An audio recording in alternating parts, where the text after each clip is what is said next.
वालों सबको ईद मुबारक। और ईद उल अज़हा आने वाली है, सबको ईद मुबारक।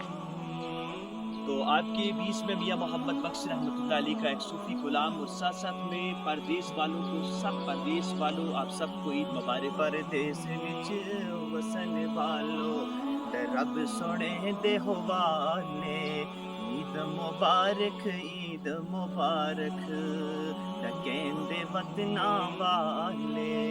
लैओ यार हवाले रब दे, लैओ यार हवाले रब दे, अज मिल लै चांदी बारी।